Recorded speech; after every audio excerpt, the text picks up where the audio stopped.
this close to letting my roommate take the paring knife we have and let me lie down on the couch while she operates on my ankle, okay? Yup, that sounds good. Sounds good to me. But no.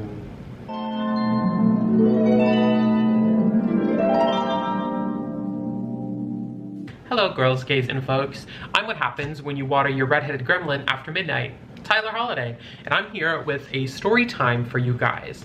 So, as I mentioned in the last vlog, I did my J-term vlog, which I'm gonna link below in case you haven't checked it out yet, please do. I had a doctor's appointment for my ankle, and this is something that's been going on since February. I've been having ankle problems, but it's something that actually goes back a lot further than February. So, I'm alive to tell the story and I'm gonna tell it. So it was the spring semester, so it was actually earlier, well, oh my gosh, it was last year now in 2020. February 2020, I was taking tap at 8 a.m. and on one Thursday, like my ankle started to really bug me in tap class, which I thought was really peculiar, but I didn't really think a lot of it. So that night, my ankle's still really bugging me, so I put on some Tiger Balm and I have an ankle brace because I had sort of like intermittent ankle pain before. So I happen to already own an ankle brace and I put it on and I went to sleep after taking some aspirin and stuff. Then the next morning I wake up and it still really hurts. Like, it's really hurting. And afterwards I was like, oh my God, my ankle's like really bugging me. So I end up getting breakfast and I go and I sit and I eat it and I'm like, this is like really painful. Like I had mentioned, like I had ankle pain before, but never to the point that it felt like extremely painful to walk. So I attended my class for the day like normal, and it's actually bugging me so bad that it's made me kind of nervous. And I'm pretty sure I called my mom to be like, oh, you know, like my ankle really hurts. Like I'm thinking I should go to the doctor, because growing up, like we were not those white people that went to the doctor like over everything, like because it was pretty expensive. It was usually some Vicks vapor rub and some ginger ale and like sit on the couch for the day. I ended up hobbling to the urgent care center, which is a part of the student health center, and I see a nurse practitioner. Now it's like the middle of the afternoon, and I tell her, I'm like, look, like my ankle really hurts. Like I can only keep it flexed. Like it hurts to bend down or move to the left or the right. And she ends up just asking me if I've taken anything, and I said Tylenol. And she's like, well, you can't take Tylenol. You need an NSAID, a non-steroidal anti-inflammatory drug.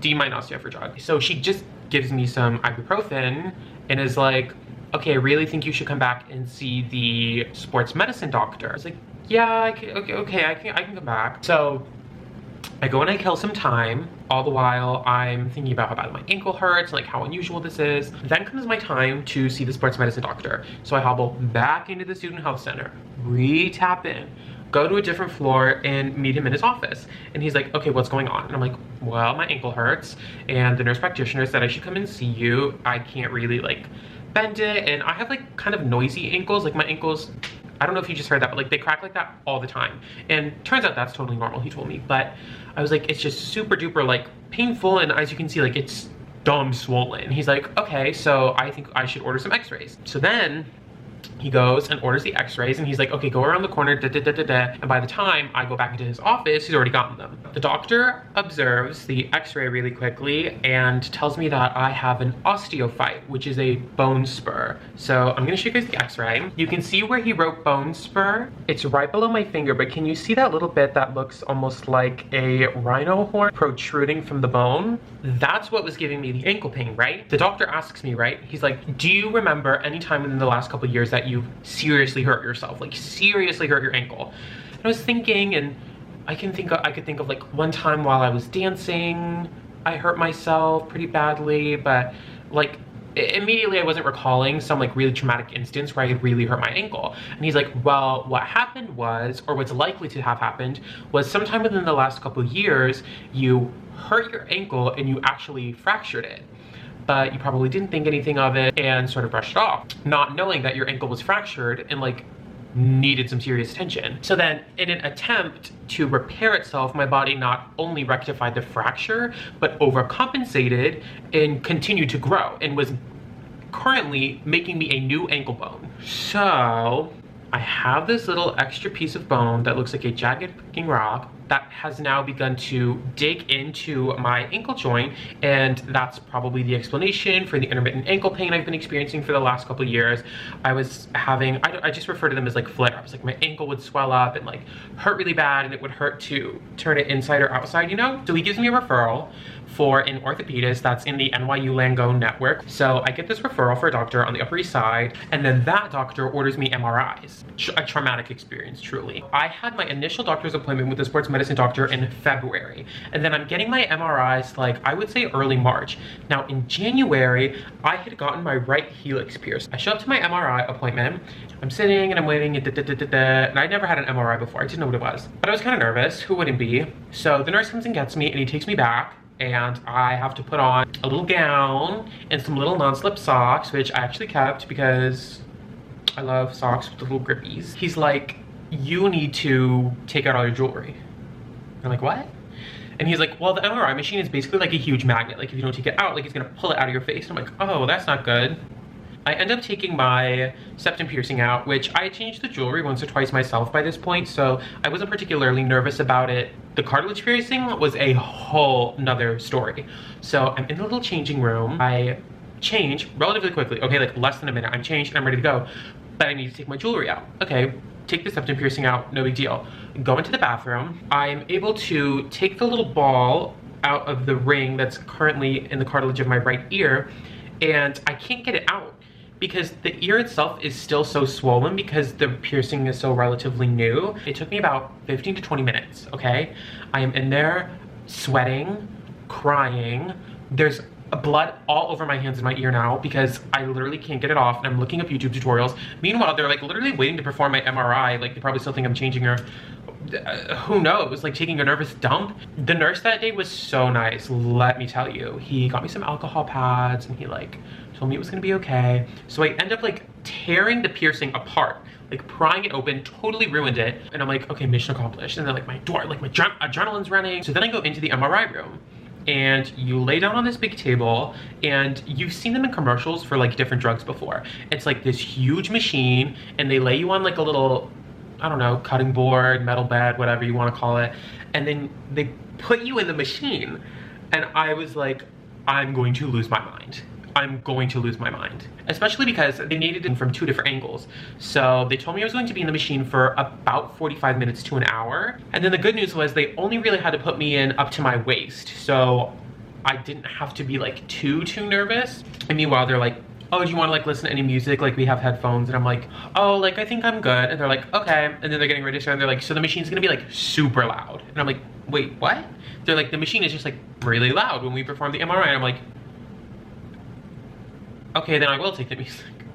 And they played the top 40. It was like listening to the freaking radio. And, oh my gosh, I didn't know. I didn't want to be like play Hot Pink by Doja Cat. Like I just was like, okay, just play whatever. I lie in the little machine for like 45 minutes.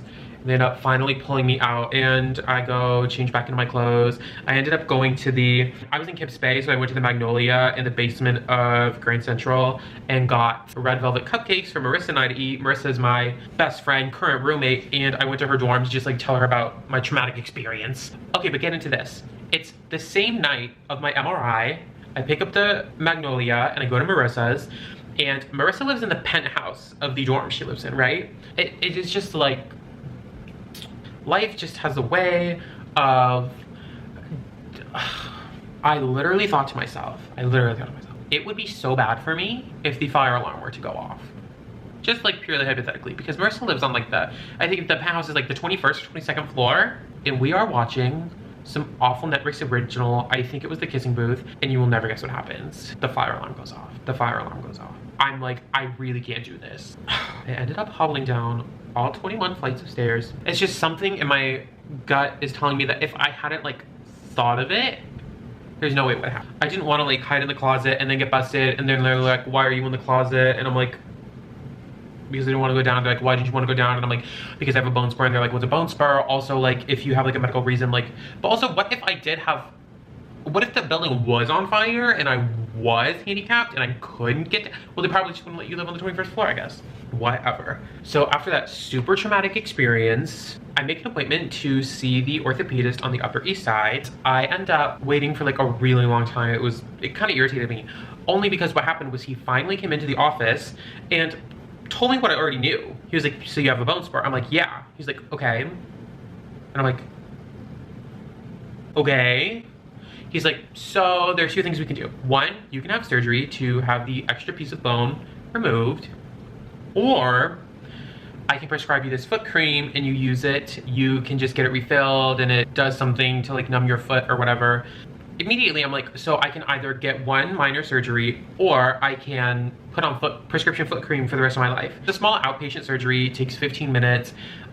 This doctor didn't even plan to put me under anesthesia. He was just gonna give me a shot to numb my foot and just like do whatever needed to be done. He ends up prescribing me the foot cream because this is at the beginning of March, and over spring break, I had a trip planned to the UK where I was going to tour campuses of grad schools that I was applying to. Literally, the day I landed in London during spring break in March is the day that the United States puts a travel ban into effect. Gagarini, as part of the COVID rules, elective surgeries are no longer allowed to take place. So even though my ankle really hurt, the outpatient surgery that I would have received or been the patient for technically counts as an elective surgery. So the surgery gets tabled for a couple months, and then come August, we've gotten a moderately okay grip on the COVID thing, and elective surgeries are now allowed to take place again. So I start getting in touch with the orthopedist who I had seen on the Upper East Side, and I ended up leaving about 3 to 4 voicemails at the office. And then like the beginning of December rolls around and I've never received a call back, which is like immensely frustrating to me because the longer I go, the more frequent my ankle has like these flare-ups where it's really painful to walk, and I live on the 5th floor of a walk-up currently, so like I can't leave the apartment. I send a secure message to the sports medicine doctor who originally diagnosed me with the bone spur after the x-rays, right? And he's like, okay, well, I can either write you a new referral or try to reach out to that doctor myself. I'm like, well, just reach out to him first because I've already had the consultation. Like, it just seems like a better idea to me. He ends up messaging me a week later and is like, so that doctor closed his practice and moved to Florida. So I need a new referral. So he's gonna write me a referral to the doctor who I just saw earlier this week. And I ended up calling his office and not hearing back. And then the sports medicine doctor is like, hey, were you actually able to get an appointment? I'm like, funny you should ask. No, okay? I don't know why doctors' offices are out to like avoid me, not a word back. He's like, okay, I'll text the doctor myself. And then they end up calling me to schedule an appointment, okay? Then, finally, I have my appointment. I ended up seeing that doctor who, again, told me what I already knew. I had a bone spur. He literally just looked at the MRI for 2 seconds and was like, okay, so like, what do you want surgery? Because I had mentioned like, I would like to undergo surgery to have the bone spur removed because the time is now. And he's like, okay, so I only operate on Mondays at another NYU Langone site, and even though it'll only take me 15 minutes, I probably would put you under anesthesia only because it seems like just a little bit much to do. So the scar will be here. I have to make a small incision on your foot and then go in and like drill off like the superfluous part of bone that's grown on top. And I'm like, okay, like, all that sounds good to me. So at least if there was a silver lining, Karen Huger, God has his hand in everything moment, I was actually gonna receive anesthesia that was going to be prescribed to me, as opposed to when you ask for it, because that's like a huge upcharge. And then the doctor's like, oh, God, he's like, and then you're going to have arthritis in your bones, or arthritis in the joint, rather. Do you know who has arthritis? My grandmother. My 80-something-year-old grandmother has arthritis. 21 and arthritic, because the pointy piece of bone, since the original diagnosis, had only gone on to do more damage to both the ankle joint and the big nerve that runs through the top of your foot. So my ankle is basically just gonna hurt for the rest of my life. But getting the bone spur out means it won't get any worse. At least the surgery is scheduled now. But who first of all, like, almost breaks their ankle and like is just oblivious to the fact, okay? How did my fat ass, I really can't believe that I fractured my ankle and just like, was like, okay. And then my body, of course, just had to do the most. What? As if this whole experience hasn't been a somewhat traumatic, often painful, sort of, like, so I saw the nurse practitioner, right? That's $10 when you go to urgent care, there's copay. And then when you see a specialist, it's $20. So I've seen a dermatologist before at the NYU Student Health Center, and that was $20. The sports medicine doctor is also considered a specialist, so that was $20. So currently at a total of $30. My I don't know why this all has to be so complicated, but the first doctor was a private practice. So I was supposed to receive a bill from an outside company that I don't think I ever got. So I don't know if it cost me money, which he doesn't need the money now. He closed his practice, he moved, he did whatever he wanted to do. So the billing process with his office specifically was particularly confusing. The summer rolls around, it's the middle of the summer, and I receive a bill from NYU Langone for the MRIs for $500. And I'm like, whoa, whoa, whoa, whoa, whoa, whoa, whoa, whoa. How, why does this cost $500? They were prescribed, like the doctor needed them. $500. I end up writing to Wellfleet, which is NYU student health insurance, Cigna, Wellfleet. I'm not really sure who to call what, but I get into the portal and I end up like sending a secure message somehow, and I'm like, can someone explain to me why the MRIs cost $500? Does this really cost me $500? They're like, well, it doesn't look like you filled out an incident report. And I'm like, a what? They're like, an incident report. You needed to fill one out. Okay, well, I'd like to know whose job it was to tell me that I needed to fill out an incident report, because I've heard of no such form. Therefore, I never filled anything out. And if that could have potentially impacted how much the charge was going to be when it came down to my financial responsibility, like, that's really uncool that nobody would communicate that to me. They end up ignoring that part and send some absolute bullshit answer in a link to the form, which I fill out in return, and they're like, oh, well, it's kind of too late for that. Like, you just kind of owe what you owe now. What? So I go through all this work. I'm just going like back and forth with them over, because I don't feel like I should personally be held responsible for the MRI charges. I just don't. They end up just being like, yeah, we can't help you. And to this day, I never know whose job it was to tell me I needed to fill out this form. But at the end of the day, what does it matter? If a doctor says I need an MRI, why should I just not go get said MRI? Because I need surgery. Like, obviously we're not like dicking around. It's just super uncool to me. I just felt totally screwed over by the whole situation. So yeah, this process has been dragged out for, I mean, I'm coming up on a year. Also, tell me how I mentioned to the doctor I was seeing, I said, yeah, I saw Dr. XYZ back in March. And the doctor goes, oh yeah, he closed his practice and moved to Florida. Everyone knew but me. Everyone knew but me. The one person who was calling relentlessly trying to get their surgery scheduled was the one person that didn't know. That the doctor had closed his practice, locked the doors behind him, packed his bags, and moved to the COVID hotspot center of the world. Dummy. I just think it's unfair that the insurance company can punish me for a mistake that was, I think, their fault. They never admitted to it. It's just kind of silly to me that filling out one form that I think had 3 or 4 questions was making the difference between like a financial responsibility of like $0 to $50 versus just over $500. Well, thank you guys for tuning in so I could tell you about the, let's name my extra ankle bone, Kurt. So I have my appointment to get Kurt removed. I hope you guys will like this video, send this video to someone who might think it's funny, subscribe to my channel, and leave a comment down below. Well, until the next video, be well. Bye guys.